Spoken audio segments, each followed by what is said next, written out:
Bom dia, boa tarde, boa noite, estudante. Vamos fazer mais uma questão da Olimpíada Nacional de Ciências do ano de 2019. Vamos lá, eu sou o professor Leonardo Arcanjo e a gente vai resolver uma questão.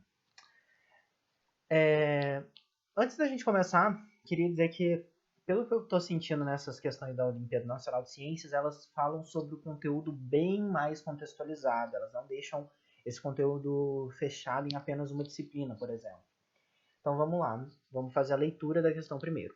Abalos sísmicos de altas magnitudes atingiram o México em setembro de 2017, causando várias mortes. Alguns tremores foram acompanhados de luzes misteriosas que apareceram no céu. Luzes emitidas em fenômenos dessa natureza podem assumir diversas formas e colorações, e costumam ser provenientes da ação sobre rochas de origem vulcânica.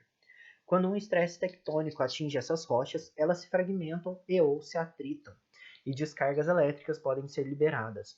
Essas descargas podem ser combinadas em um estado plasmático da matéria que se move e sai da superfície, criando um efeito luminoso na própria atmosfera. Utilizando como critério de análise as evidências de uma reação química, compare o fenômeno descrito com os fenômenos luminosos indicados abaixo e discuta semelhanças e ou diferenças entre os seus princípios. Então vamos entender, principalmente, de onde vem essa luz misteriosa que eles tanto falam, né? Eu acho que a frase mais importante é essa daqui, ó. Quando um estresse tectônico atinge essas rochas, elas se fragmentam e ou se atritam, e descargas elétricas podem ser liberadas. Então esse atrito, essa fragmentação é o que faz essas luzes acontecerem. Então essa luminosidade é por atrito ou fricção, que é o bater, né? Então vamos lá. E a quebra, né? Também, no caso, a fragmentação.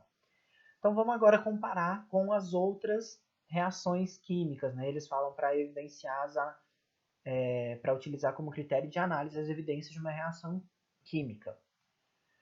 A queima de uma fita de magnésio é uma combustão.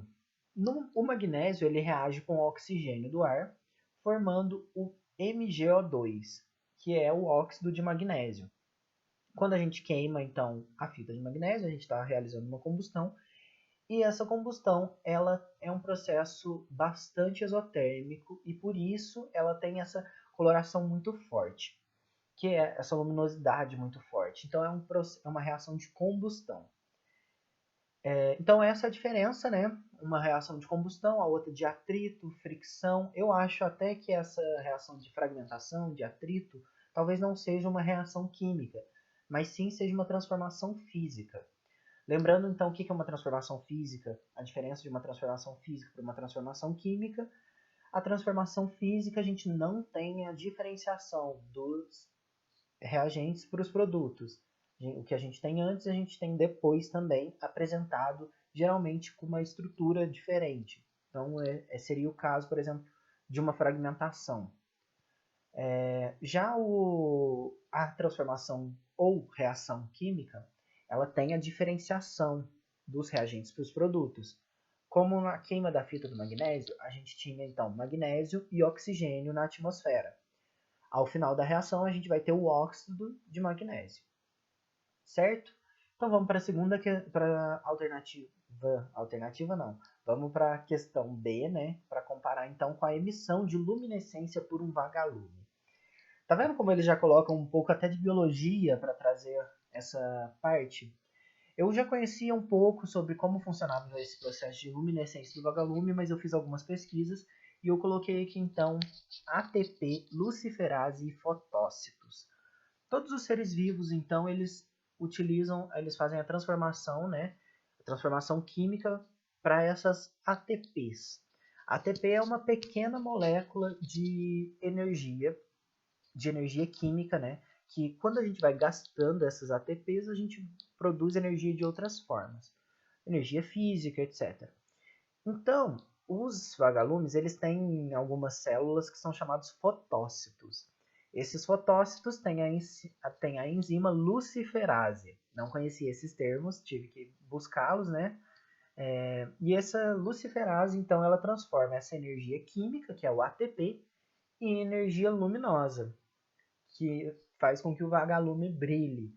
Então, essa também é uma reação química, não diferente do atrito, fricção, que é uma reação, é uma transformação física, e essa diferença também, então, que é uma transformação de energia química em energia luminosa e não uma reação de atrito que faz com que haja um efeito luminoso, tá bom? Na letra C, agora a gente vai falar sobre o processo de fluorescência, que é o aquecimento de um pedaço de metal até ele ficar avermelhado. Então, quando você aquece, né, lá o metal até ele ficar avermelhado, o que acontece é a fluorescência, que também é o mesmo um processo bem parecido, né, com, por exemplo, interruptor de casas que brilham no escuro para você identificar com maior facilidade, que também é bem parecido com aquelas estrelas que coloca no teto de quartos infantis, tal, que também brilham no escuro, né? Enfim, esse processo de fluorescência acontece porque os elétrons desse material, seja aquele material de plástico para interruptor, ou sejam os elétrons do metal, eles estão absorvendo muita energia. No caso do plástico, do interruptor, ele está absorvendo a energia luminosa. Já o aquecimento, né, é a energia térmica. Então, esse pedaço de metal está absorvendo muita energia térmica. E quando os elétrons recebem essa energia, eles saltam para níveis mais externos de energia. Então, isso é um pouco do modelo atômico de Bohr também. Se você não conhece, tem um vídeo aqui no canal, vou deixar nos cards. Então, esse modelo, né, ele vai para um nível mais energético de energia, mais externo.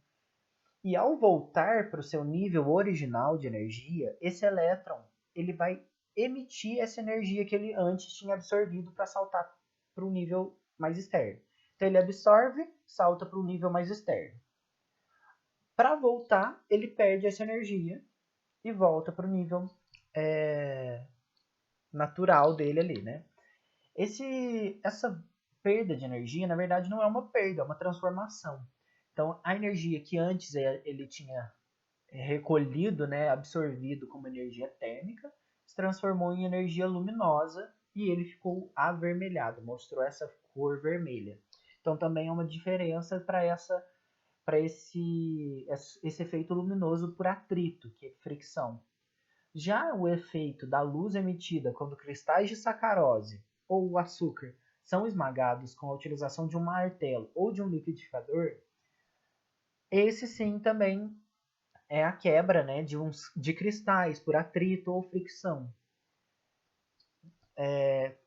Também fala sobre a fragmentação, né, a luz emitida quando cristais são esmagados. Então é esse efeito que acontece quando há fragmentação. Vou deixar, esse processo é chamado de triboluminescência.